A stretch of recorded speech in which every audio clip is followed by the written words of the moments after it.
श्री स्वामी समर्थ, जय जय स्वामी समर्थ. स्वामींचं नाव घेऊन आजच्या ह्या नवीन व्हिडिओला सुरुवात करते. कार्तिक शुक्ल प्रतिपदेला बलिप्रतिपदा म्हणजेच दिवाळी पाडवा असे म्हणतात. यंदा दिवाळी पाडवा 2 नोव्हेंबरला म्हणजेच शनिवारी साजरा केला जाणार आहे. या दिवशी पत्नी पतीचे औक्षण करते आणि व्यापारासाठी हा दिवस नवीन वर्षाचा प्रारंभ दिन मानला जातो. त्यामुळे पाडवा अनेक दृष्टीने महत्त्वाचा मानला जातो.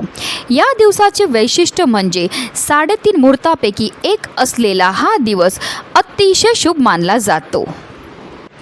दिवाळी पाडव्याच्या दिवशी पती पत्नीच्या नात्याला विशेष असे महत्त्व असते. या दिवशी पत्नी आपल्या पतीला ओवाळते आणि त्याला उदंड आयुष्य लाभावे यासाठी देवाकडे प्रार्थना करते.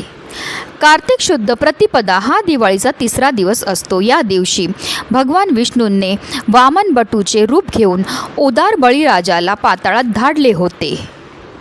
बलिप्रतिपदा किंवा बळीपूजा ही बळीराजाच्या पृथ्वीवर परत येण्याचे प्रतीक म्हणून साजरी केली जाते.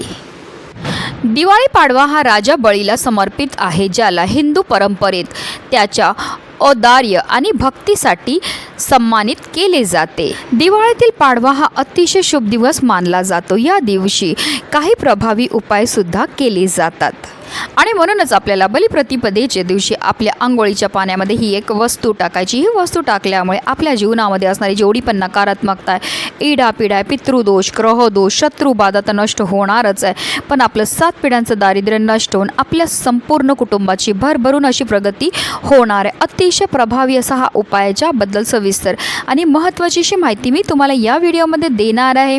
तर व्हिडिओ पूर्ण पहा आणि जर तुम्ही माझ्या चॅनलवर नवीन असतील तर चॅनलला सबस्क्राईब करा आणि शेजारी बेल आयकॉनसुद्धा प्रेस करा, जेणेकरून तुम्हाला माझ्या नवनवीन व्हिडिओचं नोटिफिकेशन हे मिळत राहील आणि तुम्ही एक पण व्हिडिओ मिस करणार नाही.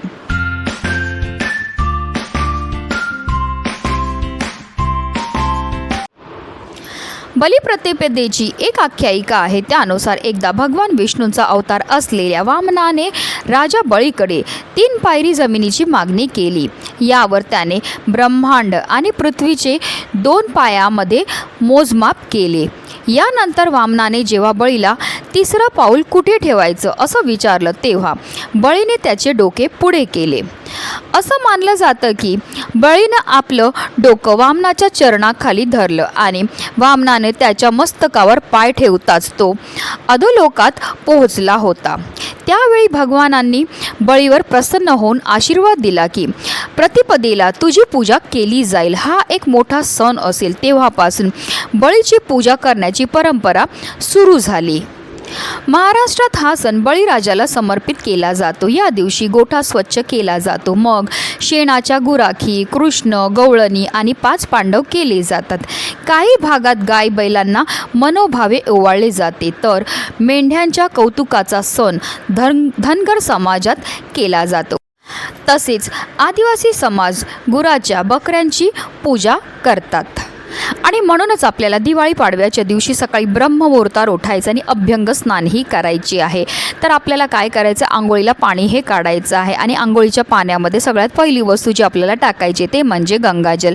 गंगाजल टाकून स्नान केल्यामुळे आपल्याला तीर्थक्षेत्री स्नान केल्याचं पुण्य हे प्राप्त होत असतं. तसंच आपल्याकडनं झालेल्या कळत नकळत पापांपासून सुद्धा आपल्याला मुक्तताही मिळत असते.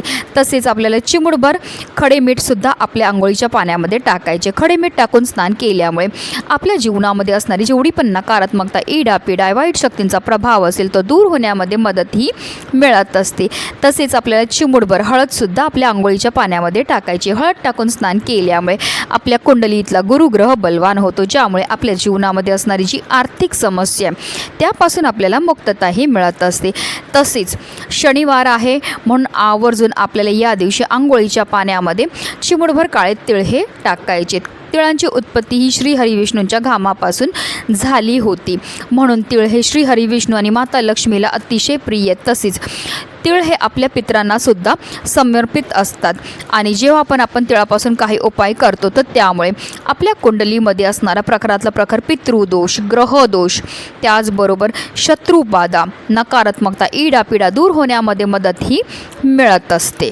तसेच आपल्याला एक चमचाभर गाईचं कच्चं दूधसुद्धा आपल्या आंघोळीच्या पाण्यामध्ये टाकायचं आहे. जेव्हा आपण आंघोळीच्या पाण्यामध्ये गाईचं दूध टाकतो आणि स्नान करतो त्यामुळे आपल्या कुंडलीमध्ये असणारा चंद्र हा बलवान होतो. चंद्र हा मनाचा कारक आहे आणि जेव्हा आपल्या कुंडलीमधला चंद्रग्रह बलवान होतो त्यामुळे आपल्याला शारीरिक आणि मानसिक समस्यांपासून मुक्तताही मिळत असते. तसेच ग्रहदोषापासून सुद्धा आपल्याला मुक्तताही मिळत असते. तर आपल्याला आंघोळीच्या पाण्यामध्ये या सर्व वस्तू टाकायच्यात आणि स्नानही करायचे आणि स्नान करताना आपल्याला या एका मंत्राचा जप हा करायचा आहे.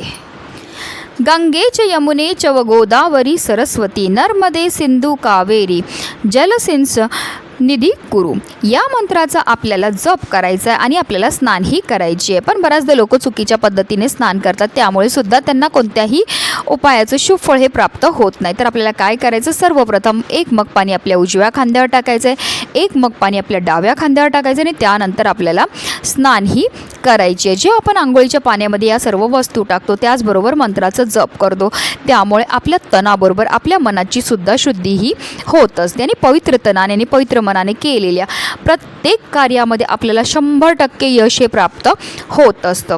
अशा रीतीने आपल्याला हा उपाय जो आहे तो दिवाळी पाडव्याच्या दिवशी करायचं आहे. त्यानंतर आपल्याला स्वच्छ वस्त्र हे परिधान करायचेत आणि देवपूजाही करून घ्यायची आहे. नक्की करा. हा उपाय केल्यामुळे आपल्या कुंडलीमध्ये असणारा प्रखरातला प्रखर पितृदोष, ग्रहदोष, शत्रुबाधा, नकारात्मकता, इडापिडा, दारिद्र्य हे नष्ट होऊन आपल्या संपूर्ण कुटुंबाची भरभरून अशी प्रगती होणार आहे. म्हणूनच व्हिडिओ जास्तीत जास्त लोकांपर्यंत शेअर करा. श्री स्वामी समर्थ. जय जय स्वामी समर्थ.